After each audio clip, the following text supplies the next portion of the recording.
As-tu déjà entendu parler des cartes d'oracle? Tu penses peut-être que c'est quelque chose que juste les sorcières ou les gens un peu perchés utilisent, que c'est quelque chose qui n'a pas vraiment de sens, un truc un peu wou-wou, mystique, ou peut-être que tu penses que c'est pour faire un peu boule de magie et voir le futur. Et si je te disais que les oracles peuvent en réalité être un puissant outil pour te reconnecter à toi-même, pour mieux te connaître et aussi te reconnecter à ton intuition? Dans cet épisode, je vais te partager tous mes conseils pour choisir ton premier oracle et l'utiliser de manière concrète et accessible, même si tu n'as jamais touché un jeu de cartes d'oracle auparavant. Bonjour et bienvenue sur le podcast Zenly Organized. Je m'appelle Sarah et j'accompagne les personnes qui désirent avoir une vie plus sereine, épanouie et alignée, à mieux s'organiser et se connaître pour qu'elles puissent réaliser la vie de leurs rêves. J'utilise des oracles depuis plus de 5 ans, mais avant ça, je m'étais jamais vraiment intéressée à ces outils que je voyais un petit peu trop comme perchés, un petit peu trop wouhou, même si ma mère, elle en utilise depuis aussi longtemps que je m'en rappelle. Mais donc voilà, moi je ne m'y intéressais pas vraiment. J'étais un peu trop rationnelle, un peu trop dans le côté, genre si c'est pas démontré scientifiquement, c'est que ça fonctionne pas. Et puis, à peu près, il y a 5 ans, c'était durant le COVID d'ailleurs, j'ai eu une intuition. Genre, mon intuition m'a dit achète-toi un jeu d'oracle. Et durant plusieurs semaines, je ressentais ce besoin et tout d'acheter un oracle. Donc, je me suis écoutée parce que je tends à écouter mon intuition. Et du coup, j'ai acheté mon premier oracle et j'ai adoré. Et j'ai commencé à approfondir mon utilisation de ces oracles. Et j'ai aussi, commencé à les collectionner. J'en ai genre une dizaine d'autres, mais ils sont à Madrid, où je vivais avant. Donc voilà, je suis un petit peu tombée dans le rabbit hole des oracles. Et voilà, mais je trouve que ce sont vraiment des outils fantastiques pour tout ce qui est développement personnel, connaissance de soi et surtout reconnexion à son intuition. Donc c'est vraiment ces utilisations dont je vais te parler aujourd'hui. Personnellement, je ne pense pas que les oracles sont des outils divinatoires. Je pense que c'est des outils qui nous aident à nous connecter à notre énergie dans le moment présent et donc qui nous montrent dans le moment présent, dans notre énergie présente, si on demeure comme ça, quelles sont les possibilités, quels sont les challenges, quelles sont les énergies qu'on a actuellement, mais on a toujours notre capacité de libre arbitre. Donc, on peut toujours changer tout ce qu'on voit dans les cartes. Donc, s'il y a une issue qu'on n'aime pas dans les cartes, qu'on voit dans les cartes, par exemple, eh bien, c'est dans notre pouvoir de changer. Donc, ce que nous disent les cartes, c'est vraiment par rapport au moment actuel, à nos énergies actuelles. Donc, elles nous proposent un futur possible basé sur l'énergie actuelle, mais ça peut toujours changer si nous, on change, si nous, on fait des actions différentes,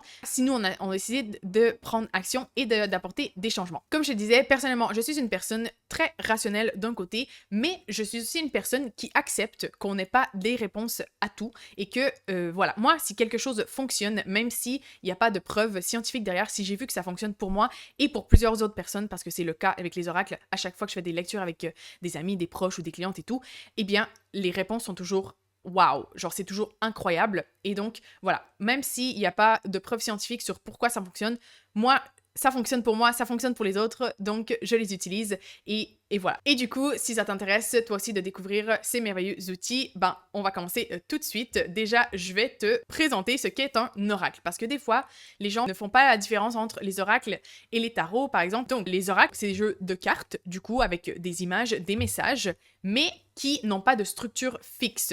Contrairement au tarot qui, lui, a une structure fixe avec des arcanes majeurs et des arcanes mineurs. La représentation de ces arcanes peut changer, mais les messages, au final, sont à peu près toujours les mêmes. C'est basé sur des archétypes et tout. Et donc, voilà, le tarot, ça a une structure fixe, alors que les oracles, ils changent. Chaque oracle est différent de par sa thématique, de par le nombre de cartes qu'il contient, de par son format, de par ses illustrations, de par ses interprétations.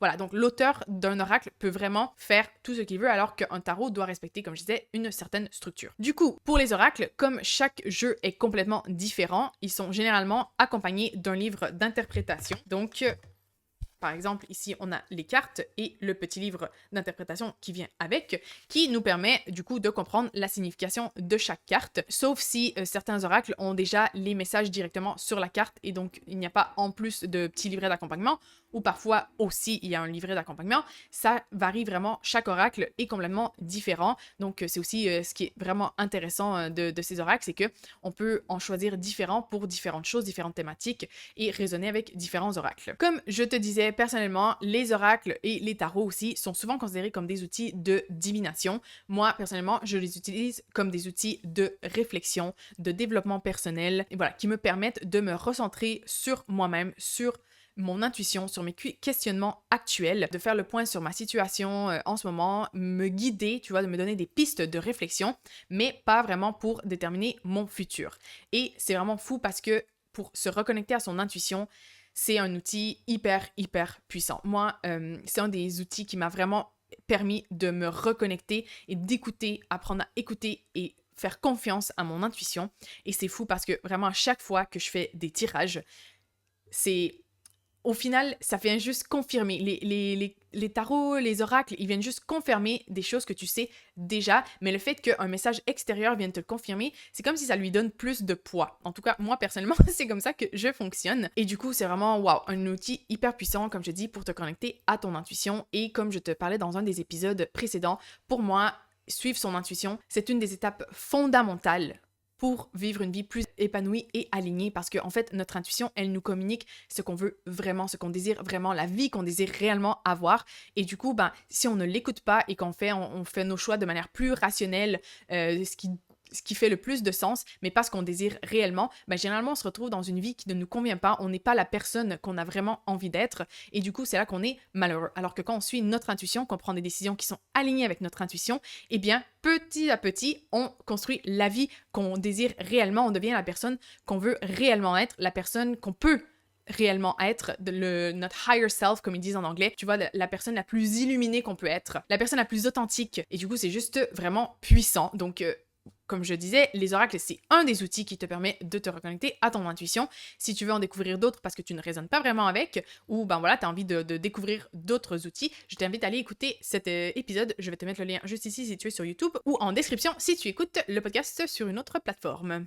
Du coup, ben, je voulais te donner quelques conseils pour choisir ton oracle. Surtout si c'est ton premier oracle. Des fois, c'est un peu difficile de faire le choix. Il y en a tellement, il y a littéralement des milliers d'oracles qui existent. Donc, c'est difficile de faire son choix. Donc là, je voulais te donner quelques conseils pour t'aider à choisir ton premier oracle ou choisir tous tes oracles, hein, que ce sont des conseils que j'applique à chaque oracle que j'achète. Mais voilà, pour surtout si c'est ton premier oracle, je pense que ça va t'aider à t'y retrouver un petit peu et à faire le choix le plus aligné pour toi. Déjà, comme je te disais, les oracles peuvent avoir des thématiques différentes. Donc, tu peux avoir des oracles plus sur la vie sentimentale, plus sur la vie professionnelle, des oracles qui sont plus généraux, qui vont couvrir du coup plusieurs aspects. T'en as sur des thématiques précises, genre l'astrologie, la numérologie, le I Ching. Il y en a qui sont plus genre des messages positifs pour commencer ta journée, par exemple. Voilà, vraiment, il y en a tellement de possibilités que c'est difficile de toutes les énumérer et de penser à toutes. Mais donc, voilà, est-ce que tu as déjà une thématique sur laquelle tu voudrais te concentrer, tu veux plus un oracle général pour commencer, donc réfléchis à ça et comme ça tu pourras déjà faire ton choix selon ça. Ensuite, hyper important, je pense que le point le plus important c'est vraiment celui-ci, c'est que les images doivent te parler. Tu dois aimer les images qu'il y a sur les cartes parce que c'est ce qui va être l'élément le plus important. C'est grâce aux images que tu vas pouvoir te connecter à ton subconscient et donc à ton intuition et recevoir les messages. Donc c'est important que les images te parlent, qu'elles te plaisent. Malheureusement, dans la plupart des boutiques qui vendent des oracles, ou bien sûr en ligne, tu ne peux pas ouvrir les boîtes des oracles. Donc, moi, ce que je te conseille de faire, c'est d'aller voir sur YouTube. Je n'ai jamais pas trouvé de vidéo de unboxing d'un oracle sur YouTube, donc je te conseille d'aller voir sur YouTube et d'écrire le nom du jeu d'oracle qui t'intéresse. Et tu vas voir, je suis certaine qu'il y a au moins une personne qui a fait une vidéo et dans ces vidéos, généralement, ils te montrent même les cartes une par une, ils peuvent te montrer le livret, un peu ça ressemble à quoi, les messages et tout. Donc ça te permet de te faire une idée et de voir. Moi, il y a des oracles que en regardant la boîte et les illustrations sur la boîte, je suis genre ah oui, il a l'air trop bien. Et puis en regardant la vidéo, au final, je suis genre non, au final les images ne me parlent pas ou les messages non plus ne me parlent pas. Donc c'est aussi mon autre astuce pour toi, c'est hyper important de t'assurer que les messages des cartes et du livret d'interprétation te parlent aussi. Pardon, j'ai oublié aussi, s'il n'y a pas sur YouTube, Tu peux aussi voir sur Amazon. Généralement, sur Amazon, les gens, ils laissent des commentaires avec des photos, même des vidéos, des cartes et du livre d'interprétation. Donc, ça peut être aussi une autre façon d'aller voir. Mais voilà, c'est important de bien regarder aussi les messages et des cartes et le livre d'interprétation, si les messages te parlent ou non. Parce que là encore, des fois, les images te parlent, mais au final, tu lis quelques interprétations où le livret était genre, ouais, non, au final, c'est pas le genre de message que je veux recevoir ou ça ne vibre pas. Donc, important, autant les images que les messages doivent te parler. Et au final, la chose la plus importante, en fait, c'est juste suis ton intuition. Laisse-toi guider par tes ressentis. Voilà, quand tu vas trouver un oracle qui te plaît, tu vas le ressentir dans ton corps. Et du coup, voilà. Les oracles, c'est pour te reconnecter à ton intuition. Donc, dans le choix de l'oracle, on se connecte aussi à son intuition pour faire son choix. Maintenant que tu as ton oracle, je voulais te donner quelques conseils pour la prise en main de ton jeu et son utilisation. Ici encore, il n'y a pas de règle. C'est utilise ton intuition, utilise qu'est-ce qui résonne avec toi. Mais si tu as besoin de quelques conseils, eh bien, je vais t'expliquer comment moi je prends en main mes jeux d'oracle et comment je les utilise. Comme ça peut t'inspirer ou t'aider pour commencer. Donc déjà, quand je reçois un oracle, la première chose que je vais faire, c'est juste prendre les cartes dans mes mains durant quelques secondes et je vais leur communiquer mon énergie. En gros, je fais juste me concentrer et genre visualiser que l'énergie passe de mes mains aux cartes. Donc pour me connecter. Ensuite, je prends le temps de regarder chaque carte individuellement et de m'imprégner de leurs illustrations et de leurs messages. Ensuite, je lis le livret d'accompagnement. Des fois, ça dépend du temps, je lis vraiment tous les messages. Des fois, je lis juste, tu vois, quelques cartes. J'aime bien, au début, dans chaque livret d'habitude, il y a une petite section avec, voilà, des explications. Et aussi, souvent, il y a des exemples de tirages qui peuvent être faits. Donc ça, c'est hyper intéressant d'aller voir, justement, si tu n'as jamais utilisé de carte d'oracle, comme ça, tu as déjà des idées de tirages que tu peux faire. Ça peut aider quand on débute d'avoir un peu ce cadre de combien de cartes choisir, qu'est-ce que chaque carte signifie, etc. Et une fois que voilà, j'ai fait ça, je fais mon premier tirage avec mon oracle, tout simplement. Il y a des gens aussi qui aiment bien purifier leurs oracles quand ils les achètent avec genre de la sauge ou du palo santo, voilà, faire un genre de mini rituel de purification des cartes. Des fois je le fais, des fois je le fais pas, je suis mon intuition, donc c'est pas obligatoire. On se rappelle, il n'y a pas de règle, tu utilises ton oracle comme tu le veux. Ensuite, comment est-ce que j'utilise mes oracles au quotidien, comment je fais mes tirages? Alors personnellement, j'aime me connecter à mon oracle avant de faire un tirage. Donc, mon rituel pour faire un tirage, c'est le suivant. Alors déjà, je ferme les yeux et je prends quelques secondes pour respirer profondément, genre me vider l'esprit et être vraiment dans le moment présent. Ensuite, je prends mes cartes dans mes mains et comme je te disais, je leur communique mon énergie. J'aime bien faire ça avec les yeux fermés comme ça et je communique mon énergie aux cartes. Ah oui, aussi, pendant que je communique mon énergie, moi j'aime bien répéter une petite phrase qui est un peu genre un mantra que j'utilise pour les cartes et du coup les inviter à me donner leur message. Et du coup je dis, je me connecte à l'univers, à mes guides et à mon intuition parce que je pense que les messages viennent de ces 3 niveaux personnellement. Chacun croit à ce qu'il veut. Si tu veux demander à Dieu par exemple, ou si toi tu crois aux anges, ou voilà, tu peux demander à la personne que tu veux, à l'entité que tu veux de te donner des réponses. Et voilà, juste en te connectant aux cartes. Voilà encore, c'est pas obligatoire, c'est moi qui décide de faire ça, mais c'est pas une obligation. Ensuite, voilà, je pose la question que je veux recevoir et ensuite, je souffle sur les cartes pour, là encore, leur insuffler mon énergie. Pour les types de questions. Alors, généralement, on dit que les questions fermées, donc qui peuvent être répondues par oui ou par non, elles sont à éviter avec les oracles ou les tarots parce que, voilà, on veut des messages plus sur l'énergie, la situation, les blocages, les apprentissages ou, tu vois, les ressources qu'on a et pas oui ou non. Par contre, moi, j'ai plusieurs oracles qui ont des options où on peut poser des questions oui ou non parce qu'il y a certaines cartes qui peuvent donner une réponse oui ou non claire. Donc là encore, voilà, il n'y a pas vraiment de règles, vois un peu comment tu le sens. Généralement, par contre, on essaie de poser des questions plus ouvertes. Donc, par exemple, quel est le message que je dois recevoir par rapport à telle situation? Quelles sont les énergies du moment par rapport à cette situation? Quels sont les obstacles qui m'empêchent d'obtenir X ou quels sont les obstacles qui m'empêchent de progresser, etc. Ou, voilà, qu'est-ce qui peut m'aider à progresser?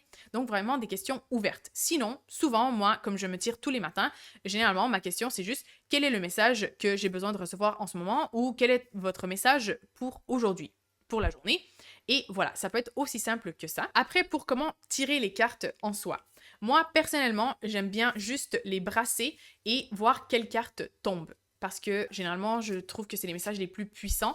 Après, on peut faire plusieurs choses. Tu peux les brasser et ensuite faire la coupe et donc juste lire la carte de la coupe. Il y en a qui lisent aussi la carte qui était au bas. Tu peux juste couper.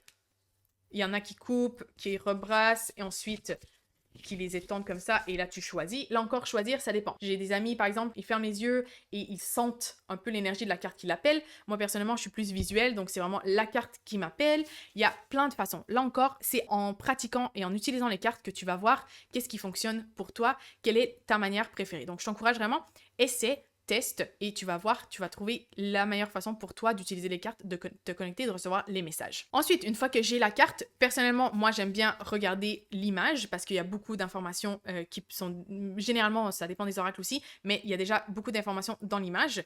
Et ensuite, comme déjà pour me faire une idée moi-même par rapport à ma question, les réponses qui me viennent intuitivement. Et ensuite, je lis, si je ressens le besoin, l'explication aussi dans le petit livret. Et finalement, moi, j'aime bien garder une trace de mes tirages parce que ça me permet de réfléchir et de garder cette énergie avec moi au long de la journée, par exemple, ou de réfléchir plus longuement sur les messages que j'ai reçus. Donc, dans mon bullet journal, tous les matins, moi, j'écris quand je me fais des tirages le matin, j'écris mes quelques notes, qu'est-ce que ça m'a fait penser, les idées que j'ai eues, les questionnements que ça a soulevé, etc. Ou voilà, j'ai aussi sur Notion, quand je fais des tirages plus complexes, sur des questions plus complexes, ben là, je prends même une photo de mon tirage, je mets la photo sur Notion et après, j'ai genre les notes par rapport à mon tirage pour pouvoir y revenir. Des fois, ça m'arrive de dire « Ah non, mais j'avais fait tel tirage et tout, allons voir au final si les messages qu'il m'a donnés se sont avérés ou pas. » Donc, ça peut être intéressant de garder une trace et aussi de voir comment ton utilisation des oracles évolue, c'est intéressant aussi. Donc là encore, ce n'est pas obligatoire de garder une trace de tes tirages, mais ça peut être quelque chose d'intéressant à faire aussi. Donc voilà, j'espère que cet épisode t'a plu et qu'il t'a permis de découvrir un nouvel outil de connaissance de soi, de développement personnel et de reconnexion à ton intuition. Si tu as envie d'essayer d'utiliser un oracle, viens me le dire en commentaire. Si tu utilises déjà des oracles, ben, viens nous dire quels sont tes oracles préférés, comme ça on peut aussi en découvrir de nouveaux. Moi j'adore toujours découvrir de nouveaux oracles et les collectionner comme tu peux le voir. Et voilà, et si tu as envie de découvrir d'autres façons de te reconnecter à ton intuition, tu peux regarder l'épisode que j'ai fait dernièrement sur différents outils pour t'aider à faire cela. Et voilà, c'est tout pour moi. Je te souhaite une excellente semaine et on se retrouve bientôt pour un nouvel épisode. Ciao!